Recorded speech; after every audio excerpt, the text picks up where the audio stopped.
You know, sometimes you look back on old fashioned and say, what in the good name of Hock and Lube was I thinking? Exhibit A. Here is a candid photo of me in high school. I was definitely heading to a local concert. But you know, not all fashion looks bad in hindsight. For example, Cooperalls, much maligned in the 80s, but now looked upon ever so lovingly. So much so that producer Danny Black and I, we decided to take a look back at the full-length hockey trousers. The year was 1981.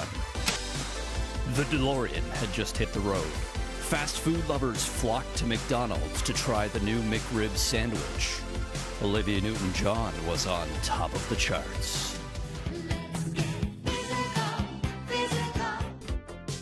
And in the NHL, the Philadelphia Flyers took to the ice wearing full-length hockey trousers. Cooperalls, as we now know them, were tighter fitting than traditional hockey pants. They featured specially molded padding and claimed to offer better protection for players. They were also lighter than old hockey pads, which supposedly made players faster and more nimble.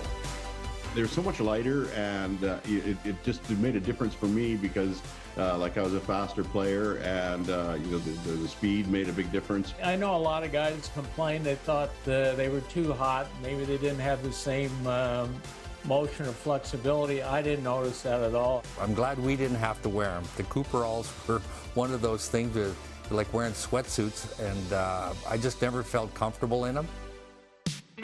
The Hartford Whalers joined the Flyers in donning Cooperalls the following season, giving us the one and only season of two teams sporting the unique lower body garments.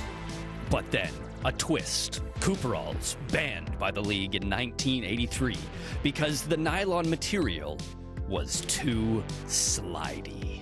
You slid in Cooperalls, you might go the length of the ice, 200 plus. I really don't think there was as much to it as maybe what some people thought, and it was more about the look than anything else. Then the goalies started to complain about they couldn't see the puck, and so that's all the goalie's fault.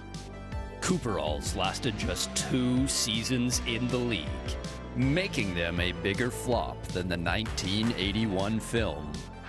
Honky Tonk Freeway. Get off on it. And thus ended the most eventful era in the history of hockey trousers.